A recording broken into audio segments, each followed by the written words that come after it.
Hello everyone, and welcome to another Transformers review. Now I thought I'd go back doing something a little bit more retro and doing something G1, and as you can see I'm doing Transformers Autobot Perceptor from the G1 line. Now at the moment he's not actually in his more common modes. I thought I'd start off with something a little bit different by showing it's an alternate mode, which is almost supposed to be like I think it's kind of like a space cannon stroke artillery tank mode. Hence why Perceptor always came with tracks on the side of his legs. It's not the greatest of modes. It's a little weird. It sits a little bit wonky because I'm afraid that my old Perceptor is a little bit loose in his joints. I'll have to sort of solve that at some point, but yeah, it's not the greatest mode of modes and doesn't really suit his character or personality that well either, really. But I thought I'd just sort of start off with that mode so we don't have to dwell on it too much. I'll just show you what he also came with. First of all, you've got a rocket launcher. As with a lot of G1 figures, they had a sprung-loaded missile launcher. You had 3 little missiles like this, and he came with his own sort of blaster, which again is quite nice, actually quite a nice moulded gun, unique to this figure as is the rocket launcher.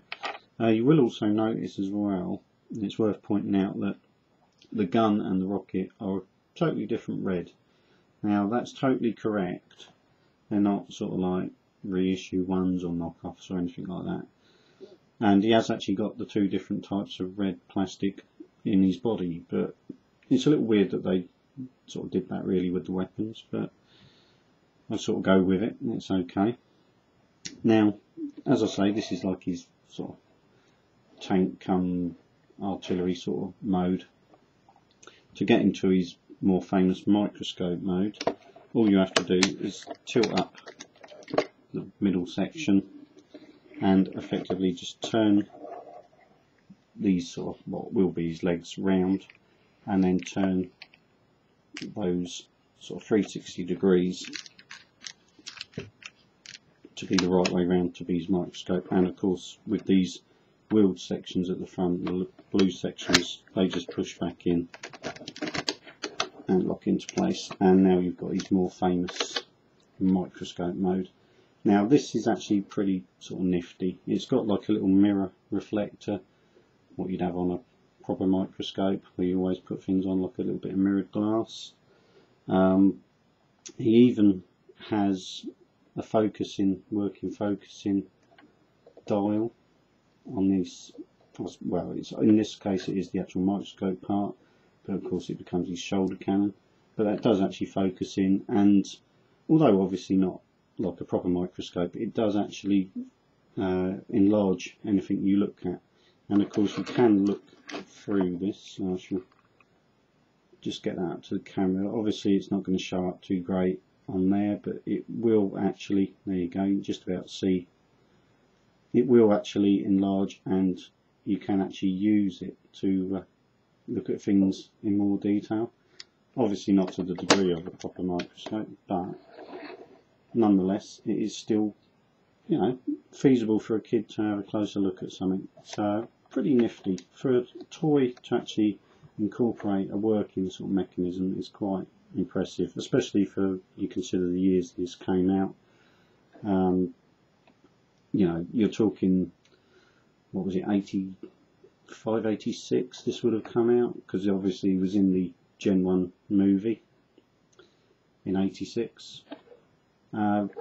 Really great sort of alt mode. Obviously the microscope does also sort of lift up a little bit there, but brilliant. You know, he made a great appearance in the G1 movie where he was in with Blaster, obviously looking out for when the Decepticons started invading Autobot City on Earth, and of course where he was in the communications tower with Blaster trying to get help with all the then Soundwave and Blaster's cassettes fighting. Really great, iconic moment in the movie. And I think the first time I actually ever saw Perceptor as well. But yeah, really great. Lovely microscope mode, great sticker details on him, nice detailing. Obviously the back lets him down a little bit, but then you can kind of forgive that. It's all about really the front side of this guy, what sort of like works best for him. Now to transform him to robot mode is pretty simple. It's not a complicated transformer. You just need to swing these turquoise bits down and swing the legs out straight. You can then swing that round to the sticker details at the front, and then just take that so that sticker detail is onto the side, and then just swing out this black section to become his toe. And I'll just quickly do that on the other leg, and you also see his rough sign is on his leg there. And actually it's quite warm tonight, it's actually working, and you can actually see the Autobot logo. So even after all this time it's still working. I'll just lift the camera up slightly so you can see him at his full height. Now at this point it's best to fold up the little mirrored section. I'll just try and turn that, and that sort of becomes his abdomen, and that just pushes back in. And then you flip up the chrome section, but before getting it right back you need to pull out his arms, and they will then rotate down, and these black sections just close up the hollow part of his arms at the top. And then inside each arm you've got a normal little pull out peg, and that just brings out his fists onto it. So you've got his hands there. These dials on the side don't do anything. They are removable, but I prefer not to fiddle around with them too much, as it make them weaker.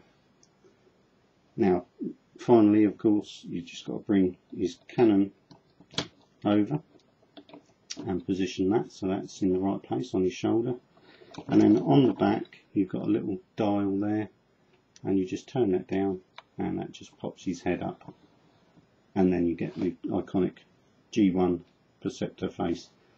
Now it's a pretty good head mold, it's not bad at all, and I think you agree he's a pretty good G1 figure. He's got pretty good articulation, he's got shoulder articulation. Obviously he's restricted a little bit by the cannon on this side, but it will turn all the way round. He's got elbow articulation, and to a degree there's a little bit of leg articulation, more to the sides, but you can turn the feet so you can get a little bit more of a pose. And his head does tend to drop down. That's the only downside to this figure, I would say, but with a little bit of perseverance, if he plays ball, that's it, it will stay up. Now as I say, he comes with these handheld weapons which just need to be pushed into his fists. Oh. And that's G1 Perceptor done. I'll just bring the camera down so you can get him at full height.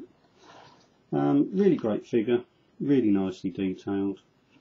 As I say, one of maybe the more iconic characters out of the movie. Certainly one of my more favourite G1 figures.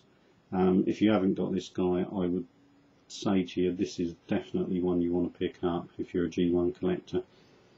In so many ways, he's one of the best looking. He's even got that slight hint of almost like a mimic of Soundwave, where you've got the chrome on the chest, and again obviously becoming more of a real item that you can actually sort of like hold in your hands like if it's the real thing, is another good feature, just like the cassette formers.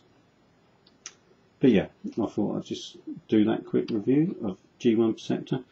Hope you've enjoyed the review, and feel free to subscribe if you haven't subscribed already. Feel free to comment as well if there's anything you want to ask, or any other particular transformer you'd like reviewed. Please feel free to drop us a line, and I'll always get back to anyone who leaves a comment. Okay, well, hope you've enjoyed that review, and I shall see you again. Thanks for watching.